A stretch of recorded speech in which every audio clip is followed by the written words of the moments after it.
आज मैं कहानी सुना रहा हूँ कि आँख का देखा भी झूठ हो सकता है। एक सेठ थे, उनकी शादी हुई। तो शादी के 2-4 महीने बाद वो विचार आया कि कुछ पैसा कमाने हमें परदेश जाना चाहिए। वो सुदूर देश गए और वहाँ से बहुत सारा धन कमाया और धन कमाते रहे। और धन कमाने के चक्कर में लगभग 20 साल बीत गए। फिर वो वापस धन कमा करके घर लौटे तो रास्ते में उन्हें एक ज्ञानी ब्राह्मण मिले।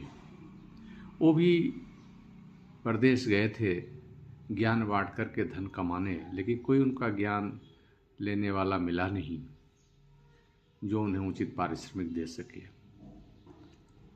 तो सेठ जी लौटे, उन्हें पता चला कि ये भी हमारे ही क्षेत्र के हैं। तो उन्होंने कहा कि मैं कुछ ज्ञान आपका ले सकता हूँ, बताइए कितना मूल्य देना होगा। उन्होंने कहा कि हमारे एक एक ज्ञान 1-1 लाख के हैं। तो सेठ जी को थोड़ा सा सौदा महंगा लगा, 1 लाख में ज्ञान लेना। लेकिन फिर भी उन्होंने सोचा कि ये बहुत दिनों से बगैर कुछ कमाए घर जा रहे हैं और मैंने बहुत धन कमाया है, तो क्यों न महंगा होने के बावजूद भी 1 लाख देकर इनसे एक ज्ञान ले लूं। उन्होंने सहर्ष कहा, ठीक है 1 लाख मैं दूंगा और ज्ञान मुझे दीजिए। ज्ञानी ब्राह्मण ने कहा कि जब भी कोई कार्य करना हो तो 2 मिनट आपको रुक करके उस पर विचार करना चाहिए।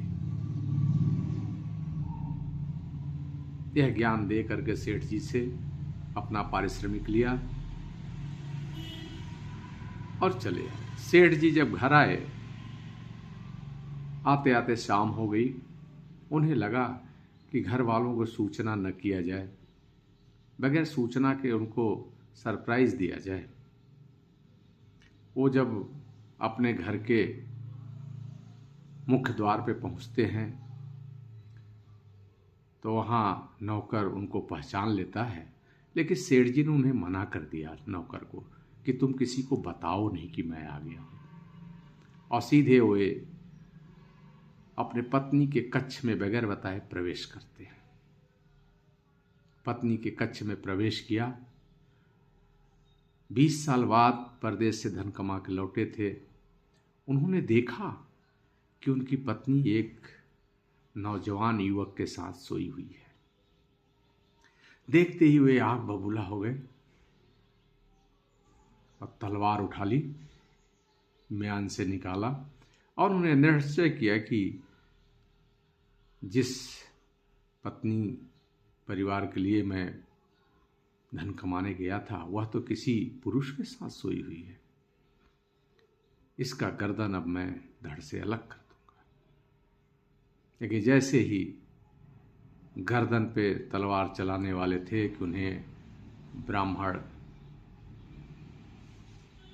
ज्ञानी ब्राह्मण का वह ज्ञान याद आ गया कि कुछ भी करना हो तो 2 मिनट तक उस पर विचार करना चाहिए। अब वे रुक गए और विचार करने लगे। तलवार जैसे ही म्यान में डालने के लिए उन्होंने हाथ पीछे खींचा, हाथ से एक बर्तन में हाथ बर्तन से टकरा जाता है और बर्तन गिर जाता है और बर्तन की आवाज़ सुन करके उनकी धर्मपत्नी जग जाती है और देखती है कि उसके स्वामी सामने खड़े हैं। कहती है, अरे स्वामी। प्रफुल्लित हो जाती है, आप कब आए, कोई सूचना नहीं भेजी। और उसके स्वामी सेठ जी तो गुस्से में हैं, क्या बोलते। फिर वह सोए हुए युवक को जगाती है, अरे बेटा उठो, देखो तुम्हारे पापा आ गए हैं। वह युवक उठता है जो शादी के समय उनकी पत्नी गर्भवती थी और जाने के बाद उस बच्चे को जन्म दिया था। कहता, ये तुम्हारे पापा आ गए, चलो प्रणाम करो। वह पापा के चरणों में युवक झुक के प्रणाम करता है। उसकी पगड़ी गिर जाती है, लंबे केस खुल जाते हैं। उनकी धर्मपत्नी ने बताया, स्वामी, यह आपका पुत्र नहीं पुत्री है, लेकिन जमाने से बचाने के लिए मैंने इसे सबको बताया कि मुझे पुत्र पैदा हुआ है, और इस पुत्री का केस हमने छुपा करके रखा जमाने से, ताकि लोग पुत्र समझ करके इसके तरफ बुरी नजर न डालें। इसलिए इस पुत्री को मैंने पुत्र के रूप में पाला, और मेरे साथ ही पुत्री सोती थी। लोग ये सोचते थे उसका पुत्र सोता है, जिससे मैं भी जवानी के बुरी नजरों से बची रहूं। यह सुनकर के सेठ जी को याद आया कि वह 1 लाख में लिया हुआ ज्ञान महंगा नहीं है, क्योंकि अगर वह न लिए होते तो आज उन्हीं के हाथे उनके परिवार का अनर्थ हो जाता है। साथियों, कोई भी ज्ञान अमूल्य होता है, उसका कोई मोल नहीं होता, और बिना विचारे कोई कार्य करना नहीं चाहिए। जैसा कि सेठ जी ने सोचा कि मेरे ही हाथों मेरा परिवार आज समाप्त हो जाता अगर वह अनमोल ज्ञान न होता। उस समय वह महंगा उन्हें लग रहा था, लेकिन आज उसी के कारण उनका सकुशल परिवार उनको मिल जाता है, और आँख का देखा हुआ भी छूट हो जाता है। इसलिए हमेशा धैर्यपूर्वक कोई भी परिस्थिति हो 2 मिनट विचार जरूर करना चाहिए।